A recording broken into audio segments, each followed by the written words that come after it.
Welcome back to the deep dive. Today, we're looking at some pretty challenging ideas about ancient sites, Giza, the Sphinx, Sacsayhuaman. hmm The sources you've gathered suggest maybe these civilizations knew more or could do more than we usually think.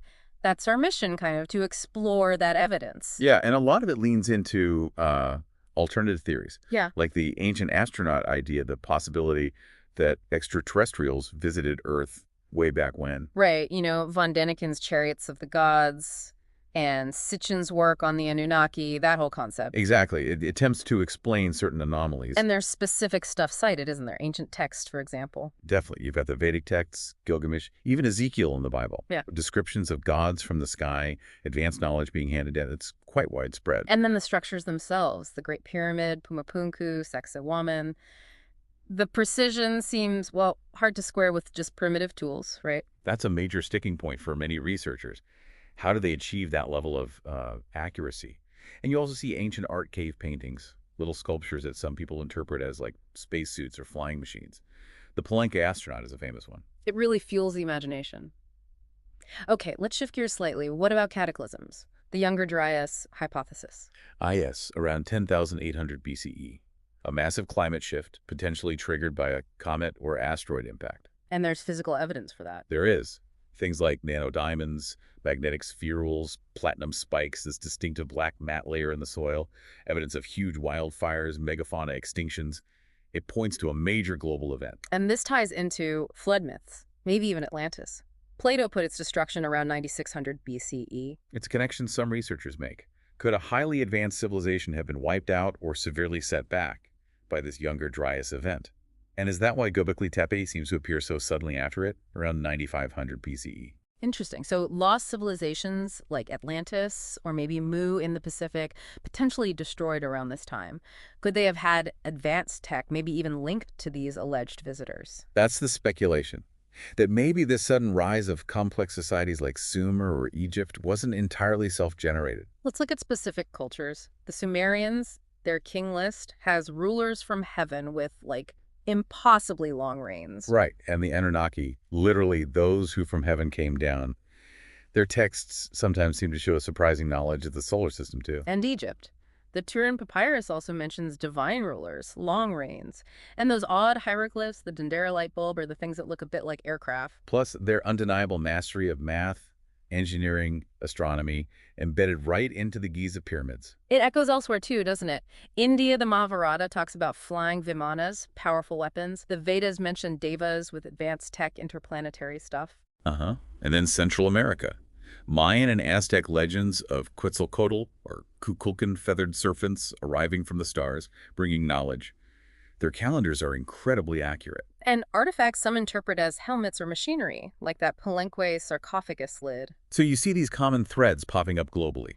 Beings from the sky, knowledge transfer, flying vehicles, maybe even weapons of mass destruction, a great flood story, often a promise of return. It's compelling. Okay, let's tie this back to the megalithic sites. The Great Pyramid, its precision, huge stones, complex interior, those mathematical properties, and almost no contemporary hieroglyphs inside explaining it. And the theory that its original alignments might point to around 10,500 BCE.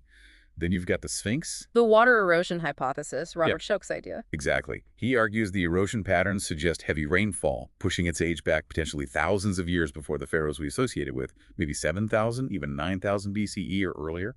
Which could link it to the astrological age of Leo, roughly 12,000 years ago, given that it faces east. It's a controversial idea, but it fits this alternative timeline narrative. And Göbekli Tepe, again, 9,500 BCE. Complex stone pillars, carvings, apparent astronomical alignments, all before pottery or metal tools supposedly existed. And Pumapunku in Bolivia, that H-block stonework, the precision cuts, interlocking joints.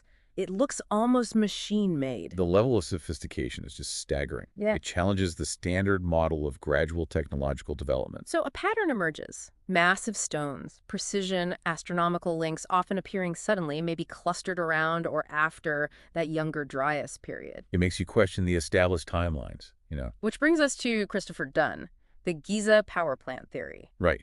Dunn, coming from a precision engineering background, looked at the Great Pyramid not as a tomb, but as a machine. A power plant using harmonic resonance. That's his theory.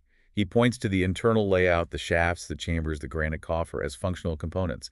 He also highlights evidence of what looks like advanced machining on other Egyptian artifacts like jewel cores. It's a radical interpretation, but based on physical analysis. Now, what about Sacsayhuaman in Peru? Ah, those walls. Absolutely enormous, irregular stones fitted together perfectly without mortar. Some have like 12 angles fitting snugly against their neighbors. And the size stones weighing hundreds of tons, how were they moved and placed with such accuracy? Plus, it's incredibly earthquake resistant. Again, it pushes the boundaries of what we think was possible with the tools supposedly available to the Inca, or perhaps an even earlier culture. So let's loop back to the Sphinx in Giza one more time. Shocks water erosion dating. Suggesting a pre-dynastic origin, maybe 7,000 to 9,700 BCE, linking perhaps that age of Leo around 12,000 years ago. And then Robert Bauval's Orion correlation theory. Yeah, the idea that the layout of the three main Giza pyramids mirrors the stars in Orion's belt. But not as they are now, but as they were around 10,500 BCE. Because of precession, the Earth's slow wobble. Precisely.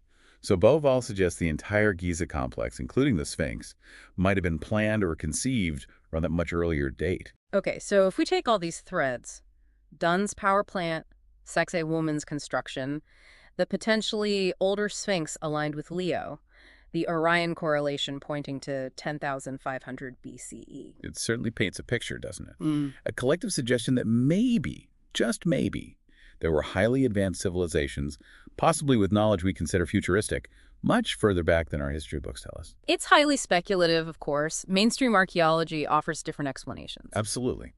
But exploring these alternative theories, looking closely at the anomalies, it keeps the investigation alive. It forces us to ask bigger questions. It does, and it really makes you consider what else might be hidden in plain sight, perhaps in ancient myths or symbols, waiting for us to, well, decode them with fresh eyes. Something to think about. Thanks for this deep dive.